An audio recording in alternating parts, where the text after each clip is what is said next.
ang mga kwento ng pag-ibig, kwento ng buhay, at kwento ng pag-asa dito sa Barangay Love Stories. Love Stories. Marami sa atin ngayon ang alam kung gaano kahirap ang buhay ngayon. At sa kabila ng mga pagsubok ay patuloy pa rin nating nilalabanan ang hirap ng buhay para sa ating mga pangarap. Ikaw, kabarangay, ano ang kaya mong gawin para matupad ang iyong mga pangarap? Dear Papa Dudut, magandang araw po sa inyo at sa mga katulad ko na matagal nang taghanga ng Barangay LS. Ako po si Princess at hindi po ako nagpapahuli sa bawat kwento ng Barangay LS tuwing alas 12 ng hapon.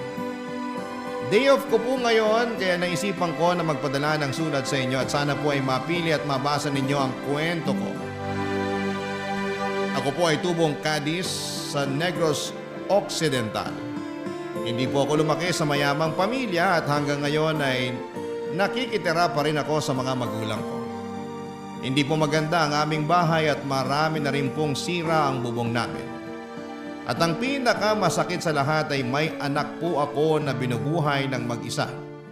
Dahil iniwan kami ng tatay niya noong maliit pa lamang siya. Pero nagpapasalamat pa rin po ako sa Diyos kasi natutulungan naman ako kahit papaano ng mga magulang ko na bantayan at alagaan yung nag-iisa kong anak. At para po makatulong sa pang-araw-araw, nagtatrabaho po ako bilang cashier sa isang hardware dito sa Cadiz. Ang pangarap ko po talaga noon pa man ay maging isang nurse pero mukhang hindi ko na matutupad yon dahil hindi ako nakapagtapos ng high school. Kaya napagtanto ko na lamang na ibubuhos ko na lamang sa anak ko ang mga pangarap na hindi ko natupad para sa sarili ko. Pero ang totoo po niyan hanggang ngayon po ay nahihirapan kami ng mga magulang ko sa pagpapaaral sa anak ko at dahil po dito ay nagpatong-patong na ang mga utang ko. Pero tulad ng ibang mga nanay, wala po akong hindi kakayanin para sa anak ko.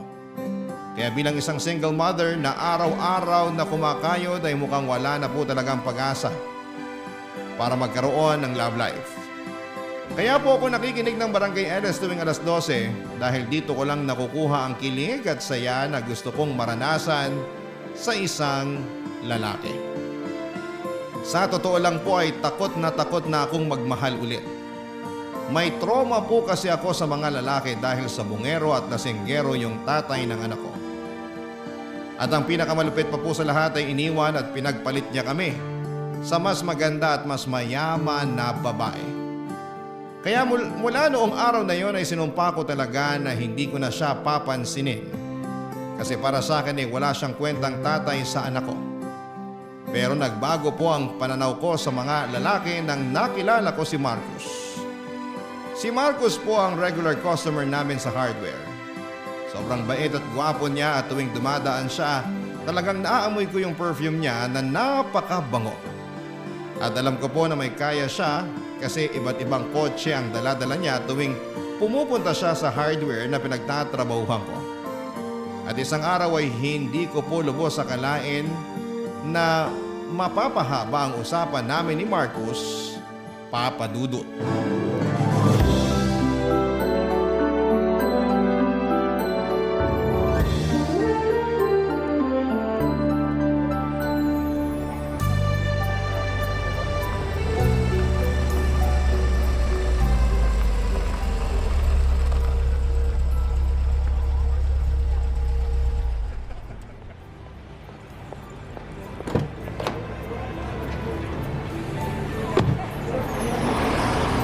Princess, Good afternoon po, Sir Marcos. Wow, sir, bagong-bago po yung kotse nyo ah. Para ngayon ko lang nakita yan ah. oo, kakabili ko lang kahapon. Naku, mapapasana all ka na lang talaga. Nakakaingit naman po kayo. Anong dinadrama mo dyan? Wala lang po. Naisip ko lang po kasi na sobrang unfair pala ng buhay. Siguro kung kasing yaman ko lang kayo, hindi na ako mahihirapan sa pagpapaaral sa anak ko at sa pagbibigay ng pera sa mga magulang ko. Eto talaga oh. Eto ha, may aaminin ako sa'yo. Ano po yun? Ang totoo niyan, laki at sanay ako sa hirap. Seryoso po kayo? Hindi naman kayo mukhang sanay sa hirap ah. Nako, sa maniwala at sa hindi, 100 kaming magkakapatid. Noong bata nga ako, tandang-tanda ko pa na school shoes yung regalo sa akin ng mga magulang ko nung birthday ko. Pinapagkaan nyo lang ata loob ko eh. Ikaw talaga, ang kulit mo. Yung point ko lang naman dito, hindi habang buhay nasa ibaba ka ng gulong. Pagpatuloy mo lang yung ginagawa mo ngayon at maniwala ka sa akin, aasenso ka rin sa buhay. Ay nako sir, mukhang itong pagtatrabaho sa hardware na lang talagang magiging huling hantungan ko. Huwag kang magsalita ng tapos. Malay mo, baka yung anak mo ang tutulong sa'yo na makabangon ka sa hirap, di ba? Kung sa bagay, matalino din po kasi yung batang yon, kaya hindi po ako magtataka kung aasenso yun sa buhay. Ay, sana lang talaga hindi niya ako makalimutan kapag nangyari yun. Huwag kang mag-alala. Sigurado ako na hindi ka pababayaan ng batang yon. Nakita ko yun dito sa hardware nung nakaraang Sabado. Mukhang mabait naman siya. Tama, pilyo nga lang. Ay naku po, pasensya na kayo, ang daldal ko talaga. Nga pala, ano pong kailangan nyo? Ano ka ba? Okay lang yun. Pabili ako ng 3 extension cord. Ah, sige po, saglit lang. Eto po, 3 yan. Salamat ha. Ito yung bayad ko. Resibo nyo po. O nga po pala, ba't ang dami nyo naman atang pinamili na extension cord? Namili kasi ako ng appliances nung isang araw. Tapos kinulang ako sa outlet, kaya yan. Wow naman. Samantalang kami, iisa na nga lang yung ref namin tapos kinakalawang pa. Uy, tamang-tama. May ref ako sa bahay na hindi ko na ginagamit. Ibibigay ko na sa'yo yun. Ano? Ay naku! Oh, ba't parang gulat na gulat ka dyan? Huwag mong sabihin tinatanggihan mo ako. Eh, nakakahiya po kasi. Ano ka ba? Hindi ka naman na ibang tao sa akin eh. Ikaw kaya tong palaging tumutulong at nag-a-assist sa akin tuwing may binibili ako dito sa hardware. Sige po. Nakakahiya man pero tatanggapin ko na yung inaalok nyo kasi mukhang hindi na po magtatagal yung ref namin eh. Bigay lang din kasi nung kamag-anak namin yung ref na yun at hindi na rin masyadong lumalamig yung freezer nun. Oh, yun naman pala eh. Huwag ka na rin mag-alala. Kasi ako na mismo ang pupunta sa bahay nyo para ihatid yung ref na ibibigay ko. Uy sir naman, wag na po. Makikiusap na lang ako sa kapitbahay namin na tulungan akong kunin yung ref sa bahay nyo. Para saan pa yung bago kong kotse? Kung hindi ko rin naman mapapakinabangan ng maayos, di ba? Kaya sige na, huwag mo na akong tanggihan. Ibigay mo na lang sa akin yung address nyo. Sige po. Sandali, kukuha lang po ako ng papel.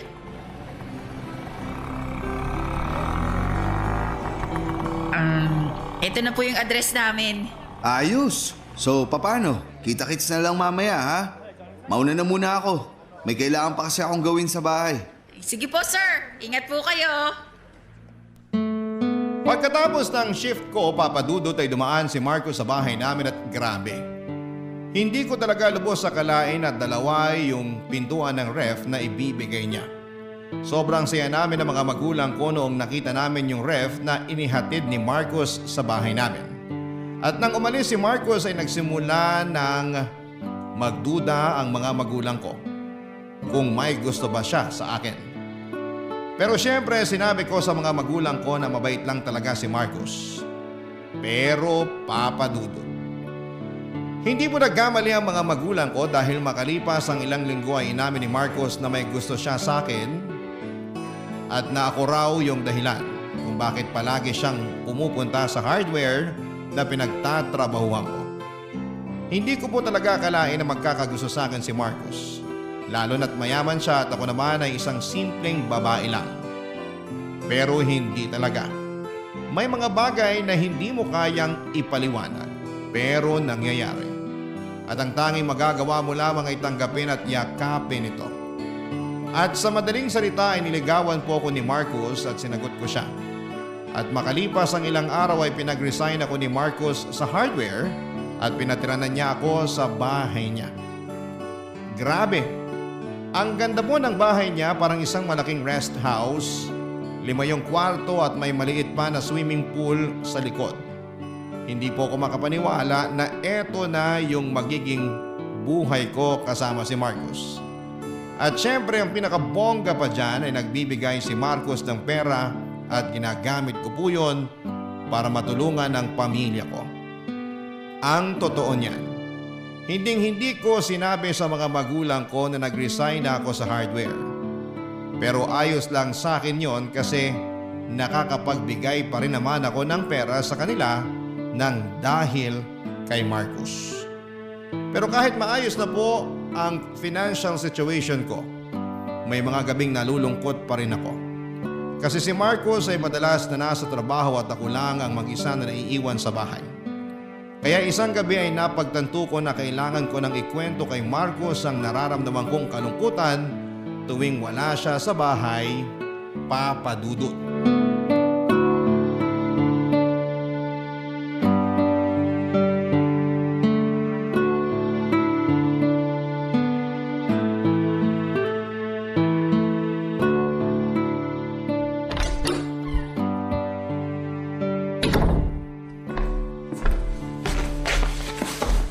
Ay, mahal! Mabuti naman at nakauwi ka na. Hi, mahal. Mukhang nanghihina ka ah. Okay ka lang ba? Kumusta yung trabaho mo? Ay, Hoy! Ano ba? Di ka naman nakikinig sa akin eh. sorry. Ayun, nakakapagod. Pero ayos lang naman. Nga pala, pinagluto kita ng paborito mong pagkain. Pinagtimpla na rin kita ng iced tea. Nasa mesa na lahat, nakahain na. Sige na, kumain ka na doon. Salamat, pero bukas na lang siguro. Pagod na ako eh. Gusto ko nang matulog. Uy, nga pala, bago ka matulog, maya aminin muna ako sa'yo. Pero sana huwag kang magalit ha. Bakit? Ano ba yun? Nagpapasalamat ako sa'yo kasi nakakapag-abot pa rin ako ng pera sa mga magulang ko kahit wala na akong trabaho. Pero ang totoo niyan, nalulungkot ako tuwing wala ka dito sa bahay eh.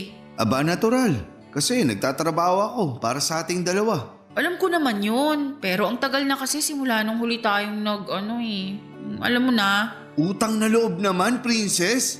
Anong gusto mo? Huminto ako sa pagtatrabaho at hayaan kong mamatay tayong dalawa sa gutom? Uy, kumalma ka nga. Ang kulit-kulit mo kasi. Yung sa akin lang naman, miss na kita. Kaya, Princess, tumigil ka. uy, sige na naman oh. Hindi ka ba talaga nakakaintindi? Ano bang problema mo? Bakit mo ako tinulak? Ba't ka ba nagkakaganyan? Ano, may nagawa ba akong masama sa'yo? Pagod ako sa trabaho. Yun lang yun. Alam mo, ang ganda-ganda nitong bahay mo at malaki yung perang na ibibigay mo sa akin. Pero may mga ibang pangangailangan din naman ako. Sige, kulitin mo pa ako at hindi lang yung pagtulak ko ang aabuti mo sa akin. Ang sama-sama mo naman. Alam mo, hindi ko maintindihan kung bakit mo pa ako niyaya makipag-live-in dito kung hindi mo naman pala ibibigay mga pangangailangan ko. Bakit? Hindi pa ba sapat sa'yo yung nakapag-resign ka sa hardware? Nakatira ka sa magandang bahay at nasusustentuhan mo yung pamilya mo nang dahil sa tulong ko? Siyempre, sapat na sa akin yun. Kasi alam mo namang hindi kami mayaman na tulad mo. Pero hindi ko na rin maiwasan na tanungin ang sarili ko kung mahal mo pa ba talaga ako. Oh, ba't yung pagmamahal ko naman sa'yo yung kine-question mo ngayon? Kasi hindi ka naman ganito dati eh. Nung nagtatrabaho pa ako sa hardware at nung nililigawan mo pa ako, ang sweet-sweet mo kaya sa akin. Pero bigla kang nagbago. Hindi ako nagbago. Talagang pagod lang ako. Sinong niloko mo? Umamin ka nga sa akin, Marcus. Bukod sa akin, may ibang babae ka pa ba? Ano? Pambihira. Saan naman ang galing yan? Kasi hindi ka naman manlalamig sa akin ng ganun-ganun na lang kung wala kang ibang babae. Wala akong ibang babae. Alam mo ikaw, hindi ka lang napagbigyan, nag-iinarte ka na. Hindi ako mag-iinarte kung wala akong basehan. Pwes walang kwenta yung basehan mo kasi napapraning ka lang. Ay, kung ako sa'yo, makontento ka na lang sana sa mga binibigay ko sa'yo. Kasi di hamak na mas malaki yung binibigay ko sa'yong pera kumpara dun sa kinikita mo nung nagtatrabaho ka pa sa hardware. Sandali lang, sinusumbat mo ba sa akin ang lahat ng naitulong mo? Ayaw ko sanang manumbat, pero wala akong choice kasi pinipilit mo ako. Oo, alam ko mayaman ka. Pero sana wag mo namang ipamukha sa akin na wala akong kwenta. Pasensya ka na. Sabi ko naman kasi sa'yo pagod ako. At pwede bang tigilan mo na yung kakaisip mo ng kung ano-ano? Wala akong babae. Talagang nape-pressure lang ako sa boss ko nitong mga nakaraang linggo. Ewan ko sa'yo! Uy, saan ka pupunta? Doon ako sa guest room matutulog. Ano ba naman yan? Bumalik ka nga dito. Di kita kayang tabihan ngayong gabi kaya manigas ka dyan! Sa may guest room po ako natulog ng gabing yon at kinaumagahan ay hindi ko pinansin si Marcos. Paulit-ulit siyang humihingi ng sorry sa akin pero talagang masama ang loob ko sa kanya noon. Pakiramdam ko kasi ay unti-unti nang nanlalamig si Marcos sa akin. At sa totoo lang ay nahihirapan akong tanggapin at unawain yon. Pero baka nga tama si Marcos, Papa Dudut, baka napaprading lamang ako at baka talagang pagod lamang siya sa trabaho kaya hindi na niya nabigyan ng atensyon yung mga bagay na dati ay importante sa amin. Pero masisisi niyo ba ako? Ang dami ng kwento ng mga asawa na pakiramdam nila ay nanlalamig na sa kanila mga mister nila tapos ay bigla na lamang nilang malalaman na may iba na palang babaeng kinakalantari ang mga mister nila. Nang mga panahong yun ay iniisip ko na lamang na at least ay nakapagbibigay pa rin si Marcos ng pera sa akin. At yun naman talaga ang kailangan namin ng pamilya ko. Kaya nga, nang sabi nila love is important pero money is importante. Kaya iniisip ko na lamang yung mga magagandang bagay na nakuha ko kay Marcos. Tulad ng komportableng buhay at mga bagay na wala ako noon. Pero ewan ko ba Papa Dudut kasi kahit nabibigay ni Marcos yung buhay na gusto ko, hindi pa rin nawawala sa isipan ko na baka may iba siyang babae. Lumipas sa mga linggo at nanlalamig pa rin siya sa akin kaya nagsimula na akong mag-isip na baka may tinatago siya. At doon ako nagsimulang mag-imbestiga. Isang araw naiwan ni Marcos ang cellphone niya sa bahay kaya't kinuha ko kaagad ito at wala pang 5 segundo ay nabuksan ko na yung cellphone niya. Yung birthday ay yung passcode niya ay iisa lamang. At nung mismong araw na yon ay hinalungkat ko na ang cellphone ni Marcos para makumpirma kung may basihan nga ba ang hinala ko na may iba na siyang babae, Papa Dudut. Barangay Love Stories. Barangay Love Stories. Noong binuksan ko ang cellphone ni Marcos ay nakita ko na may kausap siyang isang babae na nagngangalang Vivian. Pagtingin ko sa mga messages nila ay doon ko nalaman at nakumpirma na talagang niloloko ako ni Marcos. Nagpapadala sila ng mga sexy na pictures sa isa't isa at babe pa talaga yung tawagan nila. Sobrang galit ako noong mga panahong yon, Papa Dudut. At gusto ko na talagang ipamukha kay Marcos na tama yung hinala kong niloloko niya lamang ako. Pero pagkatapos ng ilang minuto ay napaisip ako na kung gagalitin at kukomprontahin ko si Marcos ay baka maapektuhan lamang ang pamilya ko. Kasi malaki ang perang na ibibigay ni Marcos sa akin at sigurado ako na sa kangkungan kami pupulutin ng pamilya ko kung mauuwi kami sa hiwalayan ni Marcos. Ang totoo niyan ay nakakapanlumo yung pakiramdam na wala kang magawa na kailangan mong tiisin yung mga bagay na labag sa iyong puso. Pero wala talaga akong magagawa kasi hindi naman ako nakapagtapos ng pag-aaral at malaki din ang naibibigay na pera ni Marcos sa akin. Lumipas sa mga araw at mas lalo lamang akong nahirapan na tiisin yung sitwasyon ko. Nahihirapan ako sa tipong kailangan kong magpanggap na para wala akong alam tuwing magkaharap kami ni Marcos. Sobrang baba talaga ng tingin ko sa sarili ko ng mga panahong yon. Kaya naman isang araw ay nag-decide akong kunin ang number ng babae sa cellphone ni Marcos at tinext ko siya gamit ang cellphone ko. Nagpanggap ako sa babae na ako si Marcos at sinabi ko na extra phone number yung ginagamit ko. At sinabi ko rin na gusto kong makipagkita sa kanya sa labas ng isang bar. Pero ang hindi niya alam ay ako na pala yung makikipagkita sa kanya, Papa Dudut.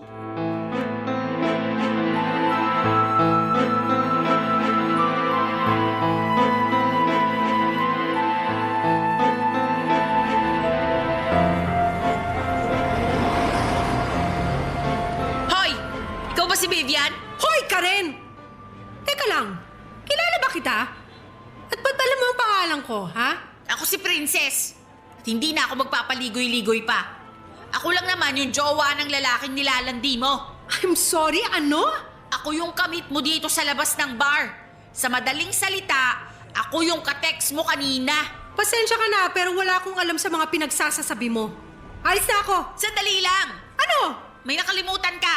Ano ba yun? Eto! Aray! Bakit mo ko sinampal, ha? Kapal na mukha mong haliparot ka?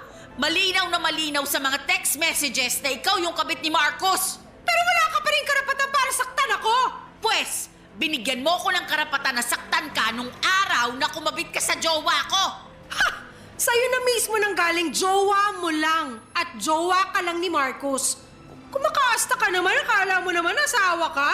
Ang kati-kati mong higad ka? Etong nababagay sa'yo! Aray! Nakakadalawa ka na, ha? Alam mo, ikaw namumuro ka na sa akin. Tumigil ka na, kundi papatulan na talaga kita. Ganun ba? Pwes, uunahan na kita! Aray! Ano ba? Tignan na lang natin kung magugusto ka ni Marcos kapag nakalbunan ka! Lumaba ka nga ng patas! O yan! Hindi ko alam po nung nakita ni Marcos sa'yo. Eh di hamak naman na mas maganda ako kaysa sa'yo. Maganda? Nagpapatawa ka ba? Gusto mo bang bigyan kita ng salamin para kilabutan ka sa mga pinagsasasabi mo dyan? Binabalaan kita ha. Lubayan mo na si Marcos. Kung hindi, mas malala pa dyan ang gagawin ko sa'yo. Eh paano kung sabihin ko sa'yo na ayoko? Magkano? Ano? Bibigyan kita ng 3,000. Hiwalayan mo na si Marcos. Nahihibang ka na ba? Aanin ko naman yung 3,000 mo kung mas malaki naman yung binibigay na pera sa akin ni Marcos. Hindi ka lang pala malandi. Mukhang pera ka rin palang hayop ka. Sabihin mo nang gusto mong sabihin tungkol sa akin basta hindi ko hihiwalayan si Marcos. Kailan niyo pa ako niloloko ha? Gaano na kayo katagal na may relasyon? Ba't ko naman sasagutin yan? Labas ka na ron. Pwes, may pakialam ako kasi naninira ka ng relasyon ng may relasyon. Utang na loob, nasa-stress na ako sa'yo, ah. Ganito na lang, ha? Para matapos na to. Ipapaubaya ko si Marcos sa'yo sa umaga, tapos tuwing gabi sa akin siya. Sharing is caring, di ba? Ha! Hindi ko alam kung saan ka humuhugot ng kapal ng muka para sabihin ang mga sinasabi mo sa akin ngayon. Teka nga lang, bakit pa ako yung pinagdidiskitan mo? Bakit hindi si Marcos yung kausapin mo? Kasi ayoko na magkasira kami dahil lang sa isang haliparot na tulad mo. Ano nakakatawa? May nakakatawa ba sa sinabi ko? Tama ba itong naiisip ko? Feeling ko kasi tama talaga eh. So ano? Magsasalita ka o bibigyan kita ng round 2? Gusto mo talaga malaman kung ano yung nasa isip ko? O pues sige. Sa tingin ko, ako tong sinugod at pinagdidiskitahan mo kasi tulad ko, pineperahan mo rin si Marcos. At ayaw mo siyang mawala, tama? Hoy! Huwag mo akong itulad sa'yo! Hindi ako ganong klaseng babae! Eh, Josera! Princess nga ang pangalan mo pero mukha ka namang hampas lupa! Kaya hindi na ako magtataka kung pineperahan mo lang si Marcos. Nakapustahan tayo! Yung 3,000 na inalok mo sa akin kanina? Galing yun sa bulsa ni Marcos, no? Ang kapal din naman pala ng mukha mo!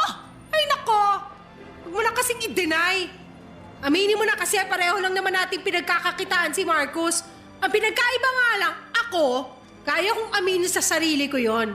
At ikaw naman, patuloy ka pa rin naka-enroll sa maang-maangan School of Acting. Ha! Diyan ka na nga! Nang gabing yon ay marami ang nakakita sa amin ni Vivian sa labas ng bar habang nag-aaway kami.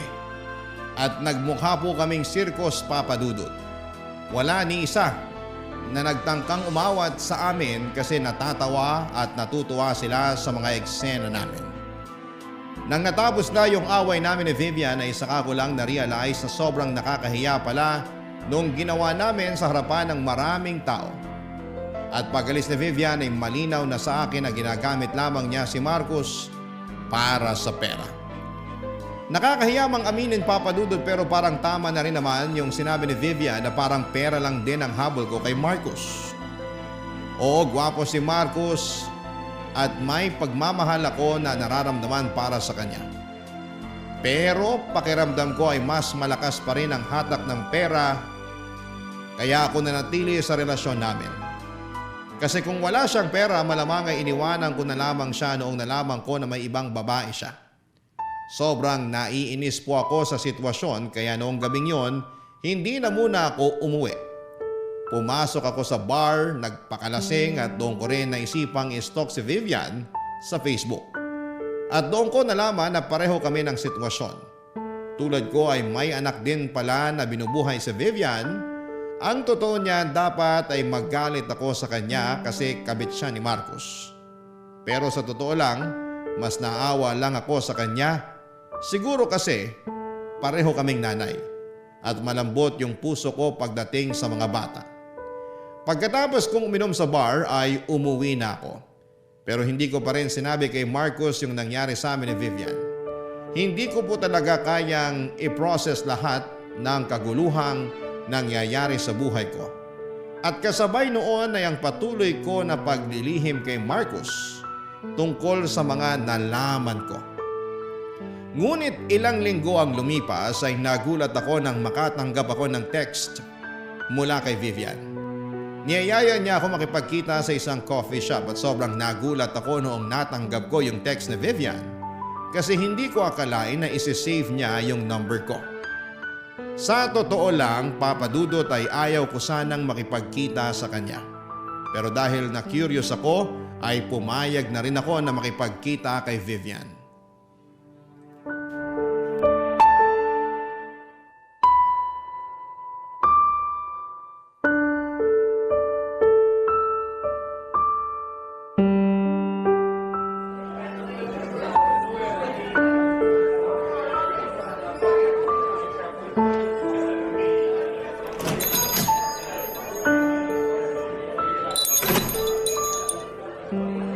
Anong masamang espiritong sumanib sa'yo at niyaya mo kung makipagkita sa'yo? Princess, maupo ka muna. Hindi porket pinagbigyan kita, ibig sabihin nun pinapatawad na kita. Para lang alam mo, hindi pa rin ako nakaka-move on sa nalaman ko tungkol sa inyo ni Marcos. Ang totoo niyan, hindi na ako nire-replyan ni Marcos.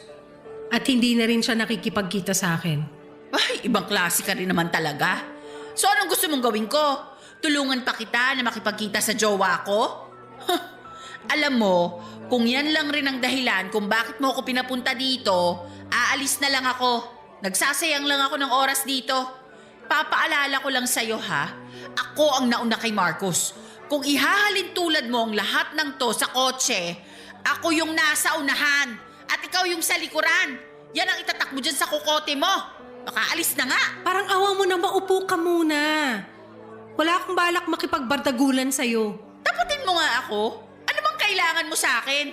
Kanina pa umiikot tong usapan natin eh. Wala namang nangyayari. Kailangan ko ng pera para sa pampaospital ng anak ko. Ano? Isinugod ko yung anak ko sa ospital kahapon, Princess.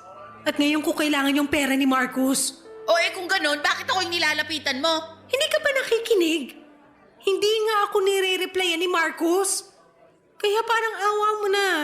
Tulungan mo ako na kumbinsihin siya na bigyan ako ng pera. Hindi!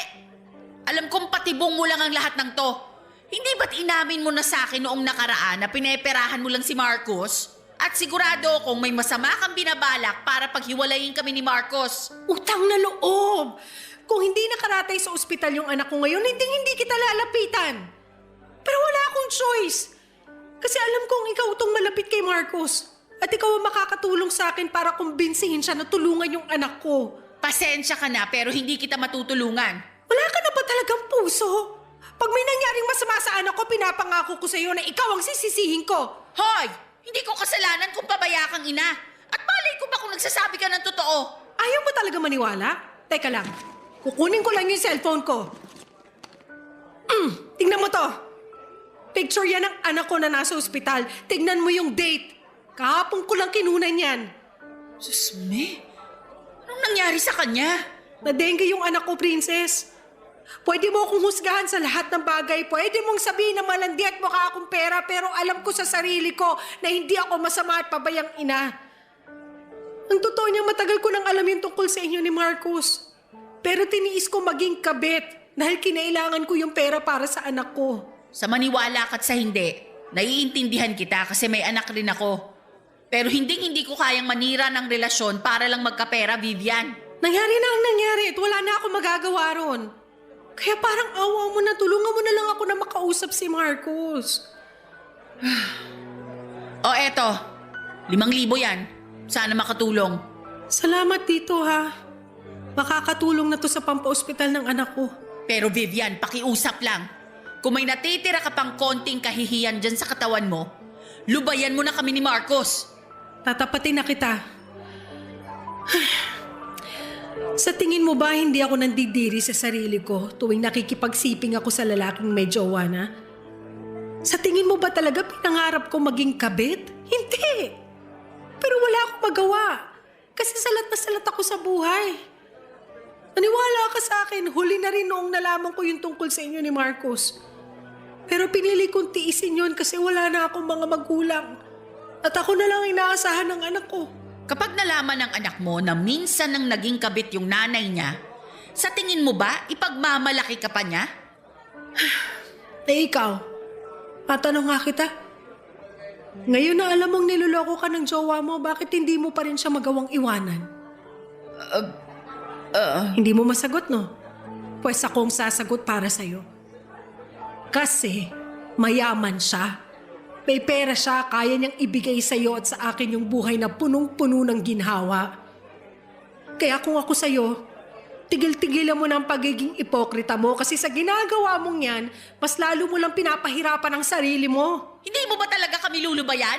Pasensya ka na pero titiisin ko lahat kung para sa ikabubuti ng anak ko. Sige, ganito na lang. Manghihingi pa ako ng pera kay Marcos.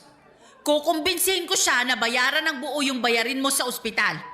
Pero pagkatapos nun, lubayan mo na kami. Maliit pa ang anak ko, Princess. Sa tingin mo ba sa bayarin ng ospital natatapos ang responsibilidad ko sa kanya? Ayoko matulad sa akin yung anak ko.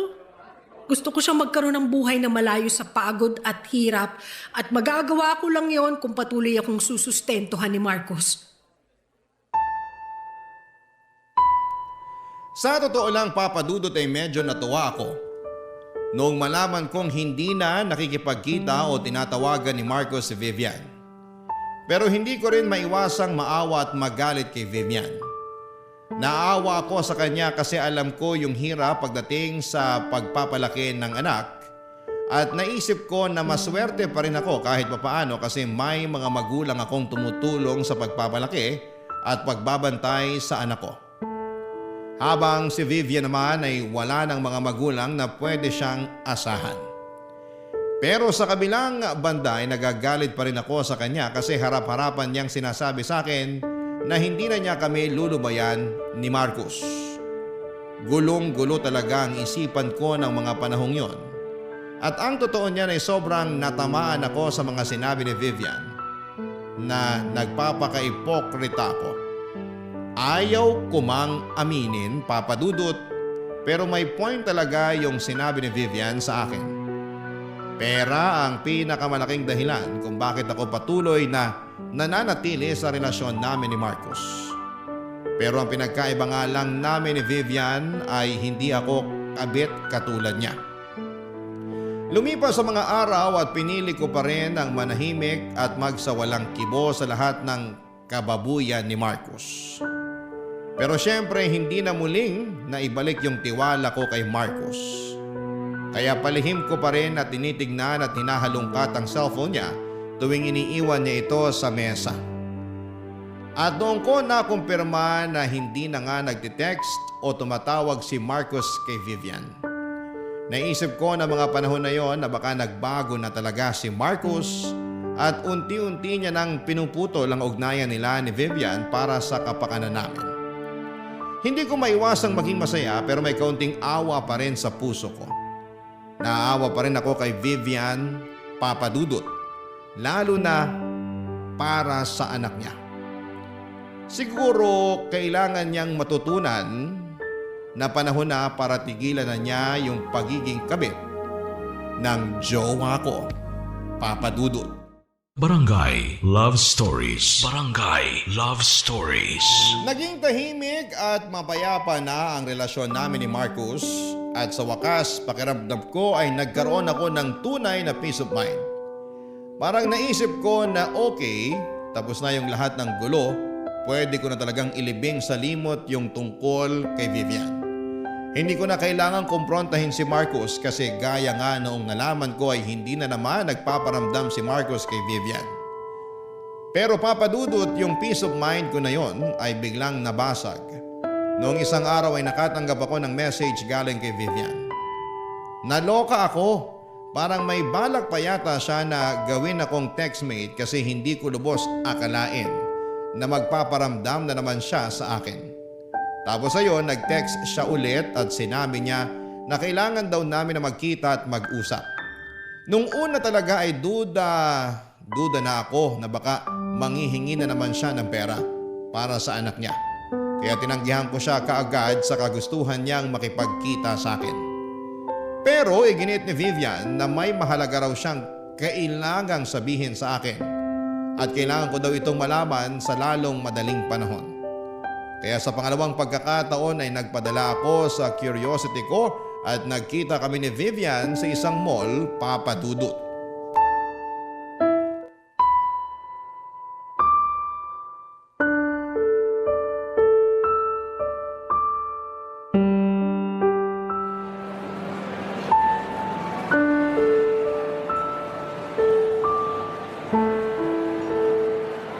Princess! Hoy, Vivian! Alam mo ikaw, ang kulit-kulit mo rin, no? Ngayon palang sasabihin ko na sa'yo na wala akong perang maibibigay o maipapahiram sa'yo. Huling-huli na yung 5,000 binigay ko sa'yo noong huli nating pagkikita. Huwag ka mag-alala. Wala akong balak manghingi ng pera sa'yo. Kasi nailabas ko na ng ospital yung anak ko. Nakahiram na rin ako ng pera sa kakilala ko. At dahil doon, nabayaran ko na ng buo yung bayarin ko sa ospital. O kung ganon, ba't mo pa ako pinapunta-punta rito? Siguro kukumbinsihin mo na naman ako na kausapin si Marcos para bayaran yung perang hiniram mo, no? Nakuutang na loob, Vivian! Sobrang payapa at tahimik na ang mga buhay namin simula nung hindi na nagpaparamdam sa'yo si Marcos. Kaya kung ako sa'yo, tanggapin mo na lang na hindi ka napapatulan ni Marcos at mag-move on ka na rin. Kasi ako na ulit yung nasa unahan at tuluyan ka na niyang kinalimutan. Sigurado ka ba talaga sa mga pinagsasasabi mo? Sigurado ka ba talaga na nagbago na si Marcos? Anong ibig mong sabihin? May papakita ako sa'yo. Tignan mo tong video na kinunan ko. Ipinasyal ko yung anak ko sa mall na to nung isang araw. O ano ngayon? Manahimik ka nga muna. I-fast forward mo ng konti yung video. Sige na nga. Teka lang, Ayan, hinto mo dyan. ano ba yung gusto mo ipakita? Tignan mo yung lalaki na kapula. Hindi ba si Marcos yan? Diyos ko, siya nga! So paano may papaliwanag yung babaeng kasama niya dyan? At may pa-holding hands pa silang nalalaman. Baka naman kasamahan lang niya yan sa trabaho. Minsan ka nang niloko ni Marcos. Tapos ngayon magpapakamartir ka pa rin. Minsan niya nga akong niloko ng dahil na rin sa'yo. Hindi yun yung point dito. Ang point dito, hindi lang tayo ang mga babae sa buhay ni Marcos. Oh, bakit ka umiiyak? Nasasaktan lang ako kasi ang buong akala ko nagbago na siya. Yun pala, mas lalo niya lang dinadagdagan yung kasalanan niya sa akin. Ang totoo niyan, napaisip din ako sa sinabi mo sa akin noon eh. Sigurado ako na ikakahiya lang ako ng anak ko kapag nalaman niyang naging kabit ako. Kaya siguro panahon na rin para tigilan ko na si Marcos. Kasi mukhang wala na rin namang pag-asa magbago yung lalaking yun eh. Hindi nga akong naging kabit. Pero naging boba naman ako. Aaminin ko na tama yung sinabi mo na pera lang yung dahilan kung bakit patuloy akong nagpapakatanga kay Marcos. At sa totoo lang, pagod na rin ako sa ganitong klaseng sitwasyon. Hindi na matutumbasan ng pera yung sama ng loob na binibigay niya sa akin. Tuwing naglilihim at nangangaliwa siya.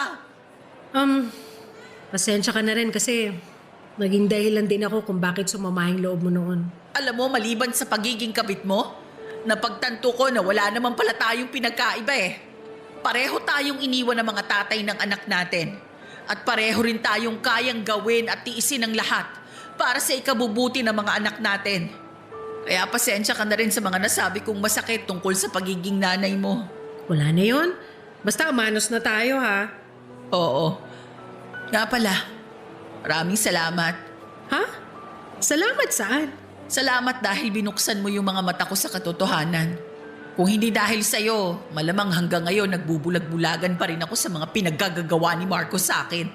Alam mo, na-realize ko rin kasi na hindi ka masamang tao at may puso ka rin naman pala.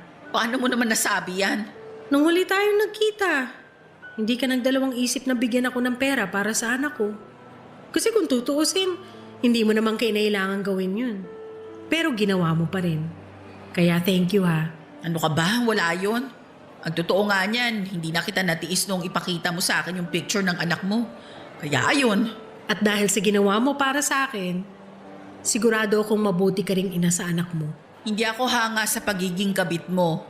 Pero aaminin ko, nahanga ako sa pagiging nanay mo. Ito naman, ang bihira. Wala na yun. Iniwan ko na nga, di ba? Kung sa bagay, Siya nga pala, ano nang balak mo kay Marcos ngayon? may araw din sa akin ang lalaking yan.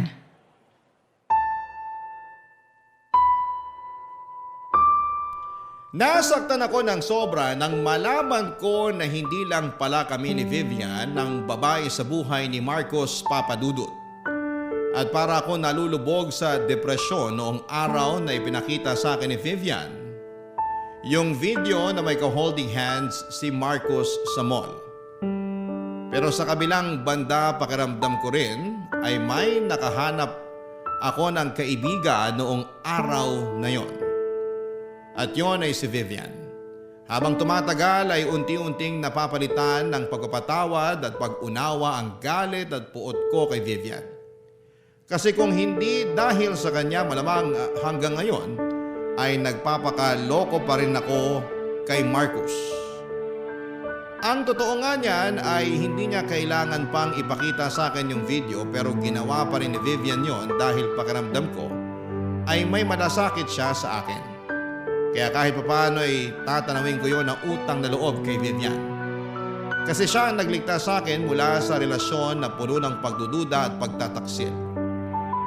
Lumipas sa mga araw at hindi ko pa rin inamin kay Marcos yung mga nalaman ko kasi gusto ko pa rin siyang gantihan sa lahat ng panloloko niya bago ko siya tuluyang iwanan at hiwalayan. Aaminin ko na medyo nagdalawang isip at nabahala ako noon kasi papaano na yung anak ko at mga magulang ko kung hindi na ako mabibigyan ng sustento ni Marcos. Pero napagtanto ko na kinaya ko naman palang buhayin ang pamilya ko noong nagtatrabaho pa ako sa hardware. At isa pa akong nagawang iwanan ni Vivian si Marcos, sigurado ako na kaya ko rin gawin yon. Kaya mas lalo ako nagkaroon ng lakas ng loob na maghanda para sa hiwalayan namin ni Marcos. Papadudod pagkatapos ng ilang araw ay naisipan ko na rin kung ano yung pinakamagandang gawin bago ko tuluyang hiwalayan si Marcos. Nang maisip ko yung plano ko na yon, agad kong tinawagan si Vivian at sobrang saya ko nang sumang-ayon siya sa plano ko. At nung handa na ang lahat ay niyaya ko si Marcos na dalhin ako sa isang seafood restaurant, Papadudot.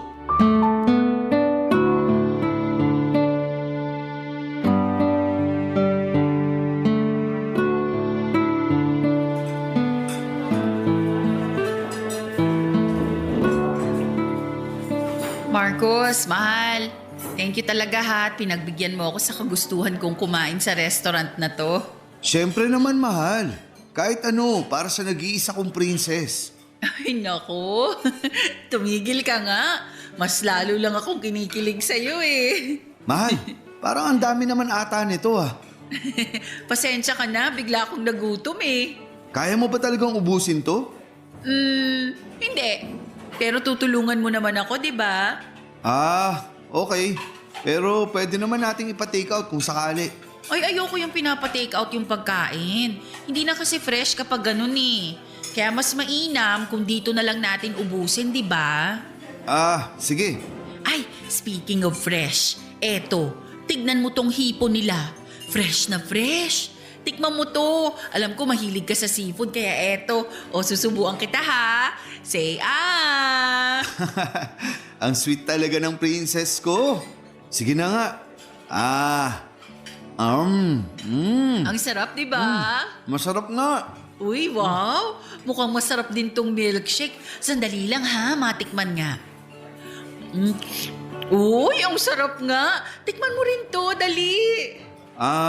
Sige, pero konti lang ha. Lactose intolerant kasi ako. Lactose ano? Lactose intolerant. Ibig sabihin, sumasakit yung tiyan ko at nasisiyar ako tuwing nakakainom at nakakakain ako ng mga dairy products. Ay, wala akong maintindihan sa sinasabi mo. Pero magtatampo ako pag hindi mo tinikman to. Sige ka. Sige na nga.